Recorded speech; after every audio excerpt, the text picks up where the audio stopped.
Tip of the day yesterday, Whoopi Goldberg, whom I like personally, said something very controversial on The View. But he's doing it with compassion. Let's make sure that the 10 Commandments are the 10 Commandments. There's only 10.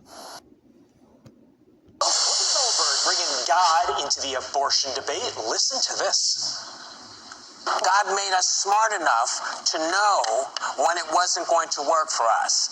That's the beauty of giving us freedom of choice. No. Yes, because I know my relationship is always choppy. Yeah, I think the response to that, Joe, is thou shalt not kill. It's one of the 10 Commandments. How did Elizabeth handle that moment?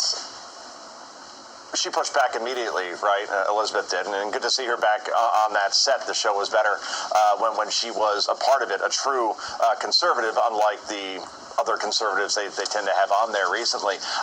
And you're right about that, Carly. My daughter received her first Holy Communion recently, and she had to go to a class every week, which meant either my wife or me had to go to a class every week, and then there were tests and everything. It was very intense CCD, and not the way I remember it, that's for sure. And you're right, I remember relearning the 10 Commandments, and that whole thou shalt not kill thing in the 10 Commandments puts a wrench into Whoopi's argument. So I'm pretty sure that God wasn't pro-abortion, because at last check, the procedure's main purpose is, killing a baby. So overall, it's hilarious to see the reactions to what happened in Kansas and that referendum, which was a victory for those who are pro-choice.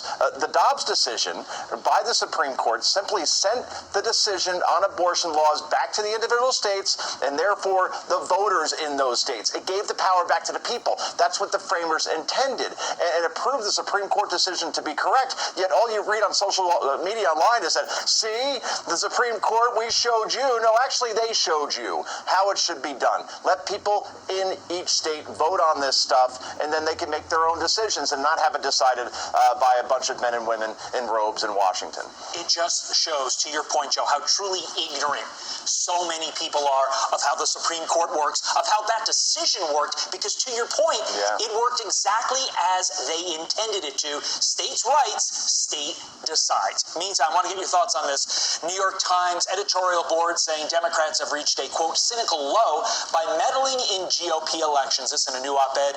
It reads as follows, quote, Democrats. In fact, tip of the day yesterday, Whoopi Goldberg, whom I like personally, said something very controversial on The View. But he's doing it with compassion. Let's make sure that the 10 Commandments are the 10 Commandments. There's only 10. Well, here's some advice from Ms. Goldberg. The 6th commandment clearly says, thou shalt not kill, and abortion kills a fetus, right? Now, Ms. Goldberg apparently doesn't believe a fetus is a human being, and in America, she's entitled to that belief. But here's something else from the Bible that perhaps Whoopi might consider. Matthew 22, 37, 39. Jesus saying, quote, love the Lord your God with all your heart, with all your soul, with all your mind. This is the first and greatest commandment.